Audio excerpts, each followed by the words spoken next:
పీసాట్ వీక్షకులకు స్వాగతం. Group 1 prelims come mains సంబంధించినటువంటి డిస్కషన్లో భాగంగా మనం ఈరోజు ఈ సెషన్లో జియోగ్రఫీలోని క్లైమాటిక్ చేంజెస్ యూనిట్ 1లో ఉన్నటువంటి టాపిక్ ఇది. క్లైమాటిక్ చేంజెస్ అనే అంశానికి సంబంధించినటువంటి విషయాల్ని చర్చిద్దాం. ఇంతకుముందు సెషన్లో మనం గమనించినట్లుగా ఋతుపవనాలపై దీని యొక్క ప్రభావం ఎలా ఉంటుంది అనేది చాలా ముఖ్యమైనటువంటి అంశము.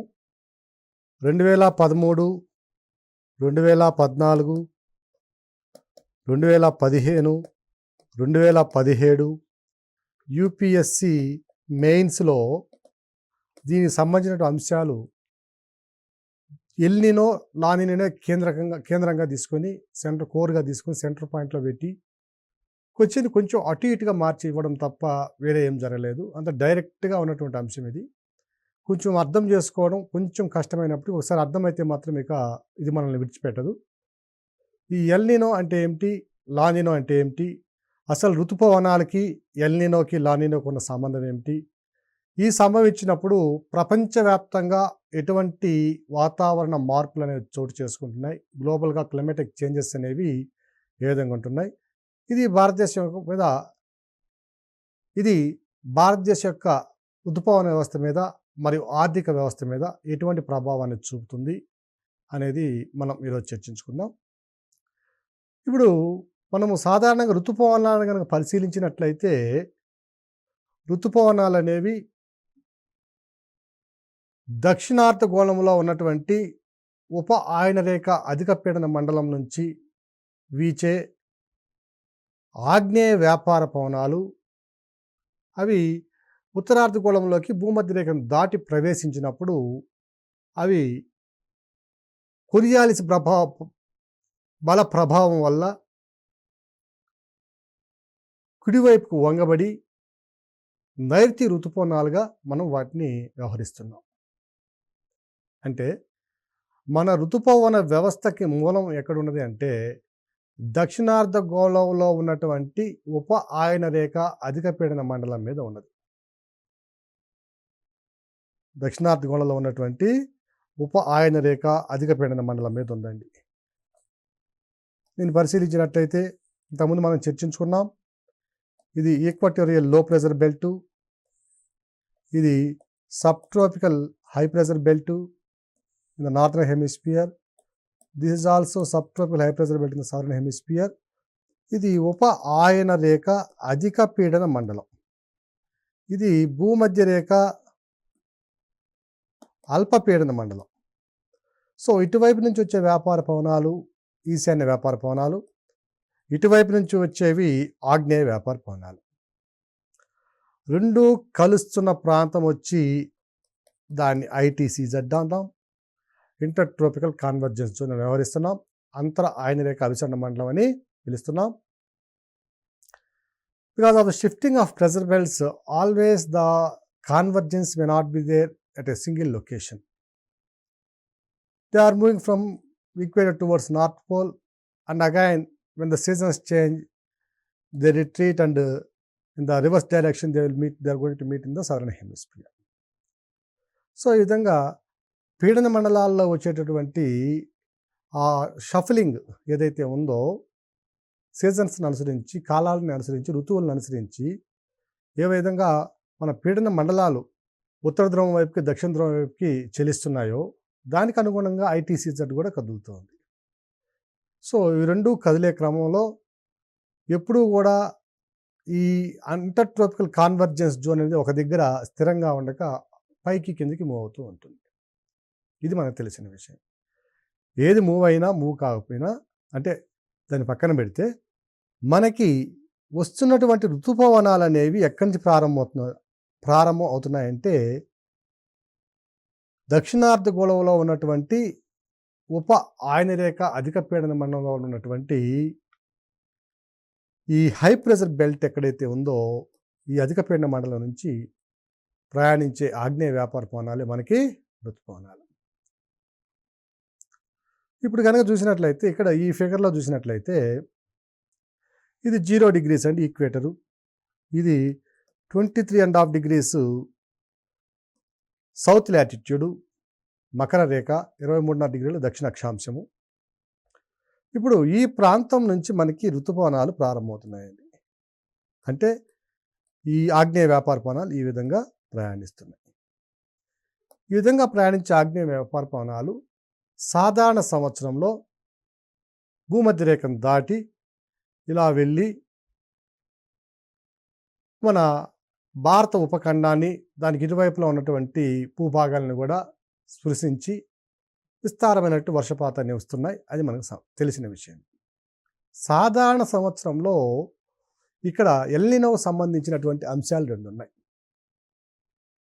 ఒకటి, ఈ దక్షిణ అమెరికా ఖండ భాగానికి సంబంధించినటువంటి పశ్చిమ తీర ప్రాంతంలో పెరు ఉందండి. ఈ పెరు తీరంలో సాధారణంగా ప్రతి సంవత్సరము ప్రతిరోజు అప్వెల్లింగ్ ఆఫ్ కోల్డ్ వాటర్స్ అనేది ఒక ఫినామినా జరుగుతూ ఉంటుంది. ఇక్కడ పెరు అనే ప్రాంతంలో ఈ దక్షిణార్ధగోళంలోని దక్షిణ ధ్రువ ప్రాంతం నుంచి ఒక సముద్ర ప్రవాహం వస్తుంది. అది శీతల ప్రవాహం. దాన్ని హంబోల్ట్ కరెంట్ అని అంటారు. హంబోల్ట్ అనే ఆయన దాన్ని 16వ శతాబ్దంలో కనిపెట్టాడు. ఈ హంబోల్ట్ కరెంట్నే పెరు కరెంట్ అని కూడా, పెరు ప్రవాహం కూడా వ్యవహరిస్తారు. ఈ హంబోల్ట్ ప్రవాహం అనేది శీతల ప్రవాహం. ఈ శీతల ప్రవాహము మనం మ్యాప్లో చూపించినట్టుగా ఈ పెరు అనే ప్రాంతానికి వచ్చి లోపల ఉన్నటువంటి శీతల సముద్ర జలాలని పైకి ఉపికేటట్లుగా చేస్తుంది ఇక్కడ. సో ఈ పైకి ఉపికే శీతల సముద్ర జలాలు ఏం చేస్తాయంటే ఆ ప్రాంతంలో ఉన్నటువంటి ఉపరితల జలాల ఉష్ణోగ్రతల్ని 5 నుంచి 6 లేదా 7 డిగ్రీల సెంటీగ్రేడ్ మేర తగ్గించేస్తాయి. అదొక అంశం. ఇలా తగ్గించే ఉష్ణోగ్రతలతో పాటు ఈ ఉబుకి వచ్చే జలాలు పైకి ప్లాంక్టన్ని కొన్ని మినరల్స్ని తీసుకుని వస్తాయి, which are useful for the growth of aquatic life over that region. ప్రపంచంలో ఉన్నటువంటి ఫిషింగ్ జోన్స్లో చేపలు పట్టే మండలాలు ఏవైతే ఉన్నాయో అందులో ఒక ప్రధానమైన మండలం ఈ పెరు తీరం. దీనికి కారణం ఏమిటంటే ఈ కోల్డ్ కరెంట్ ఏదైతే ఉందో శీతల ప్రవాహము, అది లోపల ఉన్నటువంటి మినరల్స్ని, ప్లాంక్టన్ని తీసుకురావడం వల్ల ఉపరితల జలాల్లో సముద్రపు చేపలు, చిన్న చేపలకు అవసరమైనటువంటి ఆహార లభ్యత అనేది అధికంగా ఉంటుంది. ఈ చిన్న చేపలు మరలా పెద్ద చేపలు ప్రేస్ కాబట్టి ఆ పెద్ద చేపలు వీటిని తిని ఇంకా పెద్ద చేపలుగా మారుతూ ఉంటాయి. సో ఇక్కడ లభించేటువంటి చేపలు చాలా విరివిగా లభిస్తాయి. కాకపోతే ఆర్థికంగా అంత ప్రాముఖ్యం కాకపోయినప్పటికీ వీటిని ఎరువుల తయారీలో ఉపయోగిస్తారు ఈ చేపల్ని. సో ఇక్కడ స్పానిష్ పీపుల్ కొన్ని శతాబ్దాల క్రితము స్పెయిన్ నుంచి ఇక్కడ వచ్చి స్థిరపడడం జరిగింది. ఈ స్పానిష్ పీపుల్ లోకల్ ఫిషర్మెన్ ఈ ప్రాంతంలో. సో వాళ్ళు ప్రతి 5 నుంచి 7 సంవత్సరాలకి ఒక ఫినామినాని గుర్తించడం జరిగింది, ఒక విషయాన్ని గుర్తించడం జరిగింది. సాధారణ సంవత్సరంలో పైకి వచ్చే జలాలు ఉంటే కొన్ని అసాధారణ సంవత్సరంలో అబ్నార్మల్ ఇయర్స్లో పైకి వచ్చేటటువంటి అప్వెల్లింగ్ ఆఫ్ కోల్డ్ వాటర్స్ ఏవైతే ఉన్నాయో అవి సీజ్ అయిపోతున్నాయి, స్టాప్ అయిపోతున్నాయి. ఎప్పుడైతే స్టాప్ అయిపోతున్నాయో పైకి వచ్చే వాటర్స్, కోల్డ్ వాటర్స్ ఏవైతే ఉన్నాయో దాంతోపాటు తీసుకువచ్చే ప్రోటీన్స్ కానివ్వండి, మినరల్స్ కానివ్వండి, ప్లాంక్టన్ కానివ్వండి, చేపలకు అవసరమైన ఆహార లభ్యత కూడా తగ్గిపోతుంది. ఫలితంగా ఆ సంవత్సరం చేపల వేట పెద్దగా లాభదాయకంగా ఉండడం లేదు. సో ఇలా వస్తే దాన్ని వాళ్ళు లిటిల్ బాయ్ కేమ్ అనే విధంగా పిలుచుకునేవారు. సో ఇటువంటి పరిస్థితి వచ్చినప్పుడు ఆ ప్రాంతంలో వర్షపాతంలో అధికంగా నమోదవుతుంది. ప్రపంచంలో ఉన్నటువంటి అత్యధిక శుష్క ప్రాంతం అంటే అసలు డ్రైయెస్ట్ డెజర్ట్స్లో ఇది డెజర్ట్. ఇది అటకామా ప్రాంతంలో డెజర్ట్. ఈక్విక్ అనే ప్లేస్లో ఉంటుంది. ఇది దక్షిణ అమెరికాలో పెరు ప్రాంతంలో ఈక్విక్ అనే ప్లేసు సంవత్సర సగటు వర్షపాతం వచ్చి మీరు నమ్ముతారో లేదో 1.5 నుంచి 2 సెంటీమీటర్లు మాత్రమే వర్షపాతం ఉంటుంది. 1 లీటర్ వాటర్ని బాటిల్లో కానీ లేదంటే ఒక వెజల్లో పాత్రలో పోసి పెడితే కొన్ని గంటల్లోనే అది ఆవిరైపోతాయి ఆ నీళ్ళు. అంత డ్రైయెస్ట్ ప్లేస్ ఇది.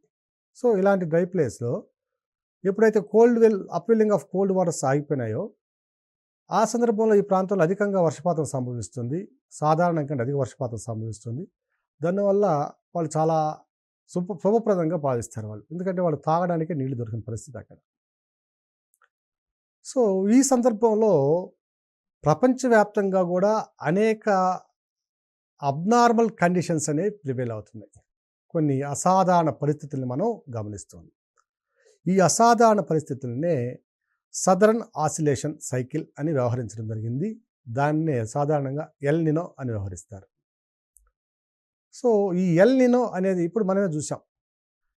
కోల్డ్ అప్వెల్లింగ్ ఆఫ్ కోల్డ్ వాటర్స్ అనేది ఆగిపోతుంది. అంటే సముద్ర జలాల ఉపరితల జలాల ఉష్ణోగ్రతల్లో వ్యత్యాసాలు సంభవిస్తున్నాయి అనేది మనకు అర్థమైంది. ఇక్కడ ఇంకొక అంశం ఏమిటంటే, ఇక్కడ sub tropical high pressure belt నుంచి ఉత్తరార్ధగోళంలో ఈ ఈశాన్య వ్యాపార పానాలు వీస్తున్నాయండి. North east trade winds. ఈ నార్త్ ఈస్ట్ ట్రేడ్ విండ్స్ ఏం చేస్తాయంటే, అవి వీచే క్రమంలో తమతో పాటు సముద్ర ప్రవాహాలను కూడా క్రియేట్ చేస్తాయి.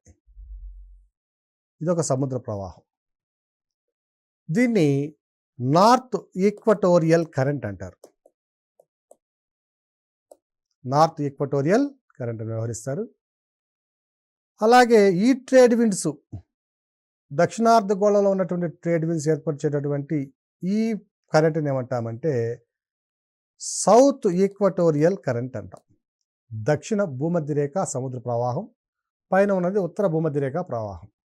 ఇవి రెండు ఇలా ప్రయాణిస్తూ వెళ్ళి ఇక్కడ ఆఫ్రికా ఉంటుందండి.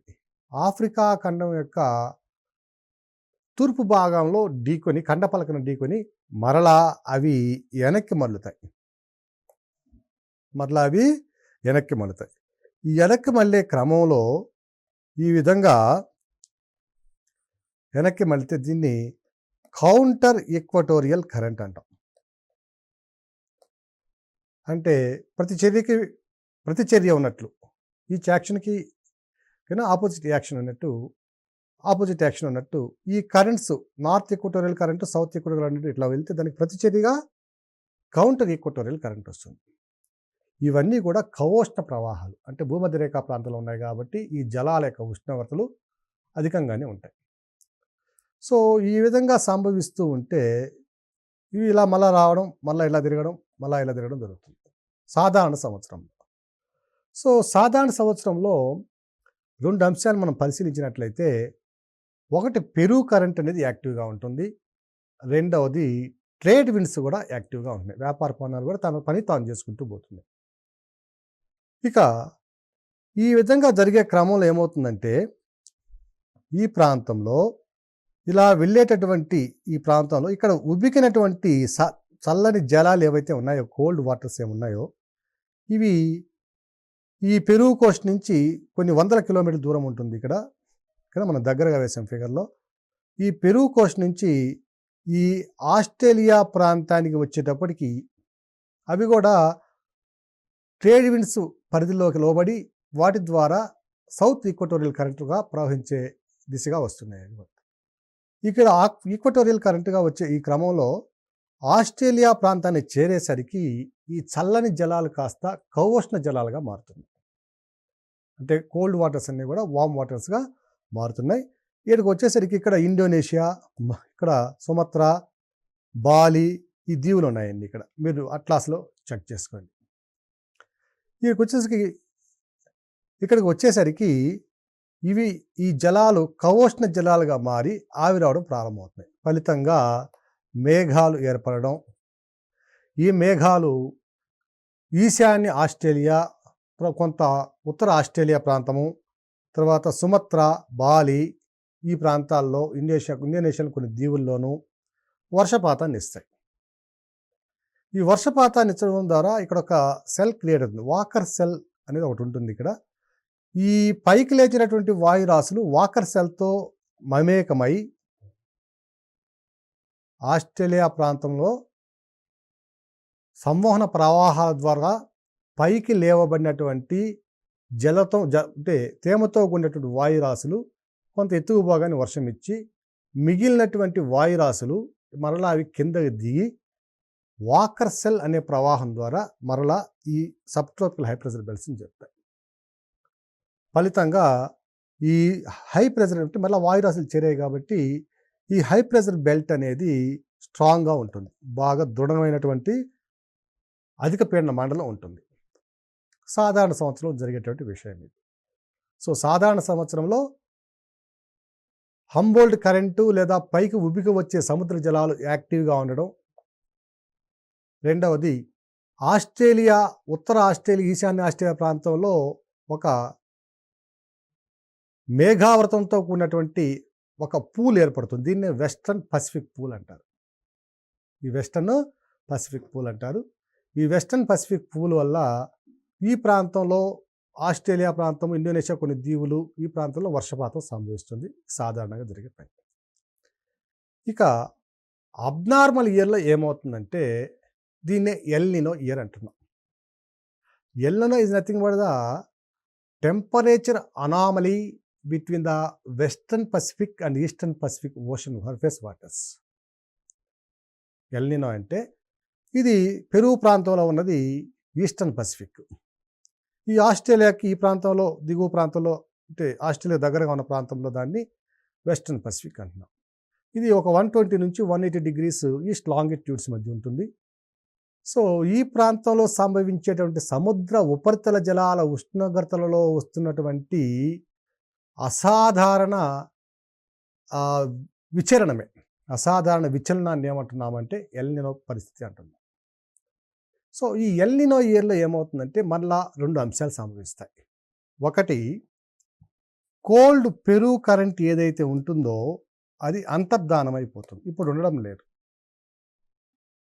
ఇంతకుముందు చూసాం, ఇది దక్షిణ అమెరికా అయితే ఈ ప్రాంతంలో ప్రవహించేటువంటి శీతల కోల్డ్ పెరు కరెంటు, పెరు ప్రవాహం ఏదైతే ఉందో కరెంటు, అది అంతర్ధానం అయిపోతుంది. ఇది ఉండడం లేదు ఇప్పుడు. ఇంతకుముందు చూసాం, ఇటువైపు నార్త్ ఈక్వటోరియల్ కరెంటు, ఇటువైపు సౌత్ ఈక్వటోరియల్ కరెంటు ప్రవహించి ఆఫ్రికా దగ్గరకు చేరినటువంటి ఈ 2 కరెంట్స్ ప్రవాహాలు 2 మళ్ళీ కలిసి, ఓకేనా, కలిసి ఇది కౌంటర్ ఈక్వటోరియల్ కరెంట్గా ప్రయాణిస్తుందని చెప్పుకున్నాం. కౌంటర్ ఈక్వటోరియల్ కరెంటు ప్రతి భూమధ్యరేఖ ప్రవాహం, ప్రతి భూమధ్యరేఖ ప్రవాహంగా ప్రయాణిస్తుంది అని చెప్పాం. ఈ ప్రతి భూమధ్యరేఖ ప్రవాహంగా ప్రయాణించే ఈ ఖగోష్ణ జలరాశి ఏమవుతుందంటే ఇంతకుముందు మరలా ఇలా 2 భాగాలుగా విభజించబడేది ఇప్పుడు నేరుగా వచ్చి పెరు తీరానికి చేరుతుంది. పెరు తీరానికి చేరుతుంది అంటే సముద్రంలో ఆడ శీతల జలాలు ఉబుకుతున్న ప్రాంతంలో ఇప్పుడు ఉష్ణ జలాలు వచ్చి చేరాయి. అంటే పరిస్థితి రివర్స్ అయింది. నార్మల్ ఇయర్కి అబ్నార్మల్ ఇయర్కి, సాధారణ సంవత్సరానికి అసాధారణ సంవత్సరానికి పరిస్థితి విలోమమైంది. ఎప్పుడైతే ఇక్కడ పరిస్థితి విలోమమైందో ఈ ప్రాంతంలో ప్లాంక్టను, మినరల్స్ అవన్నీ కూడా తక్కువ ఉండడం వల్ల చేపలకి అవసరమైనటువంటి ఆహార లభ్యత తగ్గిపోతుంది. ఇంతకుముందు సాధారణ సంవత్సరంలో మనం కనుక పరిశీలించినట్లయితే ఇక్కడ సముద్ర జలాల ఉష్ణోగ్రత తక్కువగా ఉండడం వల్ల నీరు ఆవిరిగా మారడం అనేది తక్కువ, చాలా తక్కువ. ఎప్పుడైతే శీతల జల ప్రాంతంలో ఖగోష్ణ జలాలు చేరాయో నీరు ఆవిరిగా మారడం స్టార్ట్ అయింది, వాటర్ వేపర్గా మారడం స్టార్ట్ అయింది. సో ఈ వాటర్ వేపర్గా మారితే ఈ ప్రాంతం అంతా కూడా వర్షపాతం సంభవించడం ప్రారంభించింది. ఇదంతా కూడా ప్రిసిపిటేషన్ జరుగుతుంది. పెరు తీర ప్రాంతము, దక్షిణ వెనిజులా ప్రాంతము, కానీ దానికి తూర్పున ఉన్నటువంటి అమెజాన్ ప్రాంతం, ఈ ప్రాంతాల్లో వరదలు సంభవించడం ప్రారంభించాయి.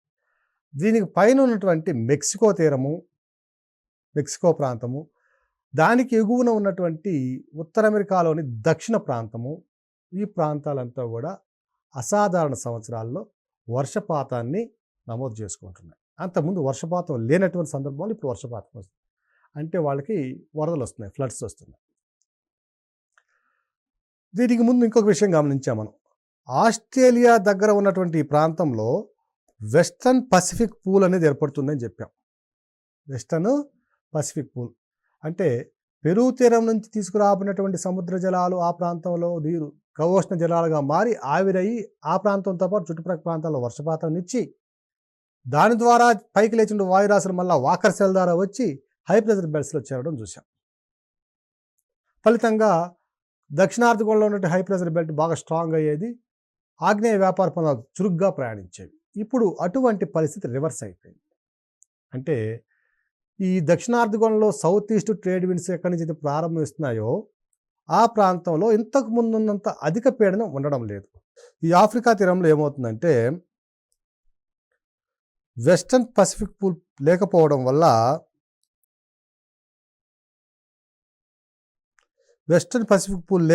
వల్ల ఇక్కడ మాస్కరిన్ హై అని ఉంటుంది. మడగాస్కర్కి కొంచెం తూర్పున ఉంటుంది. దీన్ని మాస్కరిన్ హై ప్రెజర్ బెల్ట్ అంటాం. మాస్కరిన్ హై అనేది భారతదేశం యొక్క ఋతుపవన వ్యవస్థ బాగా శీఘ్రగతిన నడవడంలో, త్వరితంగా అభివృద్ధి చెంది మంచి ఫాస్ట్గా వెళ్ళడం ప్రధాన పాత్ర పోషిస్తుంది.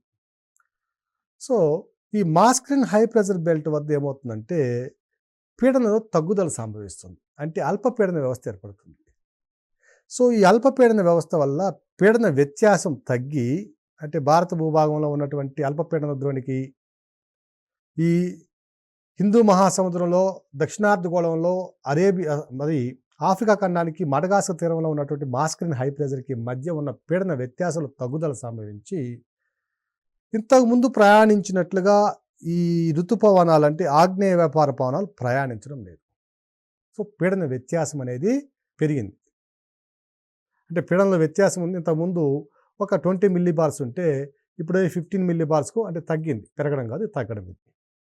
సో ఈ విధంగా పీడన వ్యత్యాసం తగ్గడం వల్ల ఆగ్నేయ వ్యాపార పవనాలు ఇంతకుముందు ప్రయాణించినట్లుగా చురుకుగా ప్రయాణించలేక నెమ్మదిగా వెళ్తున్నాయి. ఎప్పుడైతే నెమ్మదిగా వెళ్తున్నాయో అవి తమతో పాటు ఇక్కడ హిందూ మహాసముద్రం నుంచి తీసుకెళ్లేటటువంటి నీటి ఆవిరి పరిమాణం కూడా తగ్గిపోతుంది.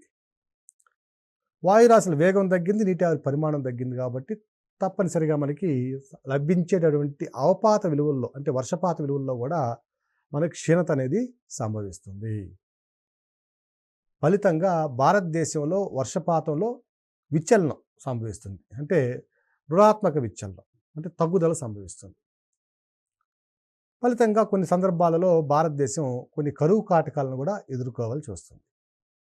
సో దీన్నే సదరన్ ఆసిలేషన్ సైకిల్ అంటున్నాం. దీన్ని ఎల్నినో సైకిల్ అని కూడా అంటున్నాం. ఓకే, సో వీటితో పాటుగా మరొక అంశాన్ని మనం పరిశీలించినట్లయితే ఎల్నినో వల్ల ఎప్పుడైతే ట్రేడ్ విండ్స్ యొక్క స్పీడ్ వేగం తగ్గిందో ఒక సెలెస్టియల్ బాడీ అనేది ఎర్త్ అనేది రొటేట్ అయినప్పుడు దాని ద్వారా ఉద్భవించినటువంటి పవన వ్యవస్థలు ఉన్నాయి, మనం చూసాం. మెకానికల్ ఇండ్యూస్డ్ ప్రెజర్ బెల్ట్స్ నుంచి వచ్చేటువంటి పవన వ్యవస్థలు ఏవైతే ఉన్నాయో అవన్నీ కూడా ఎర్త్ ఇలా తిరిగితే నాకు ఆపోజిట్లో తిరుగుతూ ఉంటాయి. అవి అంటే చర్యకి ప్రతిచర్య మాదిరి. సో ఎప్పుడైతే భూమి ఇలా తిరిగే క్రమంలో ఇటువైపు ప్రయాణించేటటువంటి పవన వ్యవస్థ యొక్క వేగం తగ్గిందో ఇప్పుడు దీనికి అనుగుణంగా రొటేషనల్ స్పీడ్, భ్రమణ కాలము లేదా భ్రమణంలో ఉన్నటువంటి వేగాన్ని, స్పీడ్ని భూమి కూడా తగ్గించుకోవాలి. స్పీడ్ తగ్గితే భ్రమణ కాలము పెరుగుతుంది. సో భ్రమణ కాలం పెరిగినప్పుడు ఏమవుతుందంటే ఆటోమేటిక్గా కొరియాలిస్ ఫోర్సెస్ వీటిలో వచ్చేటువంటి మార్పులు కూడా సంభవిస్తాయి. సో ఇవన్నీ కూడా కొన్ని అసాధారణ పరిస్థితులకి దారితీస్తాయి. ఎల్నినో ఇయర్ సంభవించినప్పుడు భూమి యొక్క భ్రమణ వేగంలో కూడా మార్పు సంభవించడం, తద్వారా ఒక రోజులో కాల పరిమితి 1 నానో సెకండో 2 నానో సెకండ్లో పెరగడం అనేది కూడా మనం గమనించవచ్చు. సో ఇక్కడ మనం గమనించవలసిన అంశం ఏమిటంటే ఎల్నినో అనగానేమి, ఎల్నినో సంభవించడానికి గల కారణాలు ఏమిటి, దాని యొక్క ప్రభావం ఏమిటి అనేది మనం గమనించాలి. మనం ఎల్నినో అంటే ఏదో చూసాం, సాధారణ సంవత్సరంలో ఏ విధంగా ఉంటుందో గమనించాం. ఎల్నినో ఇయర్ అంటే అబ్నార్మల్ ఇయర్ లేదా అసాధారణ సంవత్సరం, దాన్ని ఎల్నినో ఇయర్ అంటున్నాం. దానిలో పరిస్థితులు ఏ విధంగా ఉంటాయో గమనించాం. ఫలితంగా ఎటువంటి మార్పులు చోటు చేసుకుంటున్నాయో గమనించాం. సో ఎల్నినో సంవత్సరం వచ్చినప్పుడు ఏమవుతుందంటే మనకి ఋతుపవన ప్రభావం యొక్క విస్తరణ తగ్గడంతో పాటు, అంటే దాని యొక్క తీవ్రత తగ్గడంతో పాటు దాని ద్వారా సంభవించే వర్షపాతంలో కూడా లోటు సంభవిస్తుంది. అదేవిధంగా మనకి పశ్చిమాన ఉన్నటువంటి ఆఫ్రికా తీర ప్రాంతంలో ఉన్నటువంటి ఈ కెన్యా, సోమాలియా, ఇథియోపియా ఓకేనా, ఈ ప్రాంతాల్లో కూడా వర్షపాతంలో తగ్గుదల సంభవిస్తుంది. ఉదాహరణకి 2015లో సంభవించినటువంటి 14 అనుకుంటా అండి, 14లో 15 సంభవించింది. 2015లో సంభవించినటువంటి ఈ ఎల్ నినో అనేది ఏం చేసిందంటే కెన్యాలో వర్షపాతంలో తగ్గుదల సంభవించింది. Kenya is the 4th largest producer of tea in the world. ఎప్పుడైతే వర్షపాతంలో తగ్గుదల సంభవించిందో, ఉత్పత్తి తగ్గిపోయిందో, తరువాత క్రమంలో అంటే లార్జెస్ట్ ప్రొడ్యూసర్స్ అయినటువంటి చైనా, ఇండియా, ఈ శ్రీలంక ఈ ప్రాంతాల్లో తేయాకు విపరీతమైన డిమాండ్ ఏర్పడింది. $1కి 1 కిలో వస్తుంది. $1కి 3 కిలోలు వచ్చేటటువంటి తేయాకు ఆ సంవత్సరము $1కి 1 కిలో మాత్రమే సంభవించింది. అంటే కొనుక్కోగలిగింది, అంత రేటు పెరగడం జరిగింది. సో ఈ విధంగా ఆర్థికంగా కొన్ని ప్రాంతాలు తీవ్ర నష్టాన్ని కలుగు చేస్తున్నాయి. అలాగే కొన్ని ప్రాంతాలు భౌగోళికంగా, అలాగే ఆవరణ వ్యవస్థల పరంగా కూడా అనేక ఇబ్బందుల్ని ఎదుర్కొంటున్న పరిస్థితులు. లానినో అనేది దీనికి కేవలం వ్యతిరేకమైనటువంటి చర్య. లానినో సంవత్సరంలో పెరు తీరంలో సముద్ర శీతల జలాల ఉపకడం లేదా పైకి రావడం అనే ప్రక్రియ కొంచెం మరింత ఎక్కువ అవుతుంది, వేగవంతం అవుతుంది. ఎప్పుడైతే సముద్ర జలాలు వేగవంతంగా పైకి వస్తున్నాయో ఈ ప్రాంతంలో ఇప్పుడు టెంపరేచర్స్ ఇంకా పడిపోతాయండి. అధికంగా సముద్ర జలాలు, శీతల జలాలు పైకి రావడం వల్ల టెంపరేచర్స్ ఇంకా పడిపోయి పీడనం పెరుగుతుంది. సో ఇప్పుడు పీడనం పెరిగినప్పుడు ఈ దక్షిణార్ధగోళంలో ఉన్నటువంటి అధిక పీడన వ్యవస్థకి, ఉత్తరార్ధగోళంలో ఉన్నటువంటి ఋతుపవనాలకు అవసరమైనటువంటి ఏర్పడే అల్పపీడన వ్యవస్థకి, అంటే ఖండభాగంలో ఉన్న అల్పపీడన వ్యవస్థకి మధ్య పీడన ప్రణవత అంటే ప్రెజర్ గ్రేడియంట్ అనేది ఇంకొంచెం పెరగడం వల్ల ఆగ్నేయ వ్యాపారపవనాలు మరింత చురుకుగా ప్రయాణించి మరింత ఎక్కువగా నీటి ఆవిరిని, సముద్ర జలాల నుంచి వచ్చే నీటి ఆవిరి తమతో పాటు తీసుకెళ్ళి అధికంగా అక్కడ నిక్షేపించడం వల్ల ఏమవుతుందంటే ఆ ప్రాంతంలో వర్షపాతంలో పెరుగుదల అనేది సంభవిస్తుంది. సో ఎల్ నినో అనేది వర్షపాతంలో తగ్గుదలకి కారణమైతే, లానినో అనేది వర్షపాతంలో హెచ్చుదలకు అంటే ఇంక్రీజ్ రెయిన్ఫాల్కి కారణమవుతుంది. ఇదే అంశాన్ని సివిల్స్లో మనకి అనేక సందర్భాలలో అడగడం జరిగింది. 2015 సంవత్సరంలో కనుక గమనించినట్లయితే most of the unusual climatic happenings are explained as an outcome of the El Niño effect. Explain అన్నాడు.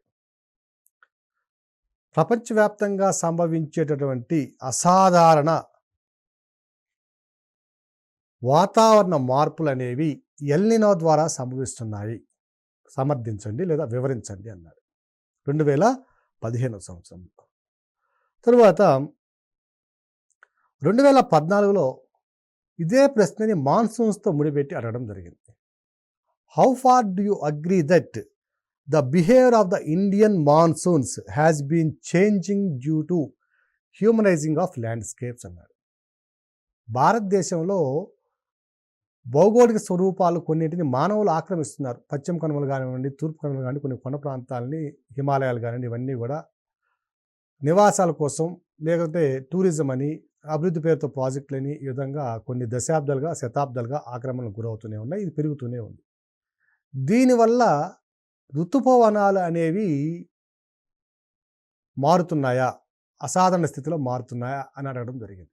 ఇది కూడా ఇండైరెక్ట్గా ఎల్ నినోని దృష్టిలో పెట్టుకుని అడిగినటువంటి ప్రశ్ననే. ల్యాండ్స్కేప్స్ని హ్యూమనైజింగ్ చేయడం వల్ల, అంటే జనావాసాలకు మార్చడం వల్ల వచ్చేటువంటి మార్పులు అనేవి లోకల్ ఫినామినా. అదే ఎల్ నినో అనేది గ్లోబల్ ఫినామినా. సో ఇవన్నీ కూడా మనకి ప్రీవియస్ క్వశ్చన్స్ చూసుకుంటే మనకు అర్థమవుతుంది దీని యొక్క ప్రత్యేకత, దీని యొక్క ప్రాముఖ్యత. సో అభ్యర్థులందరూ కూడా తప్పనిసరిగా దీని మీద కాన్సన్ట్రేట్ చేసి దీన్ని అధ్యయనం చేయాల్సిన అవసరం ఎంతైనా ఉంది. ధన్యవాదాలు.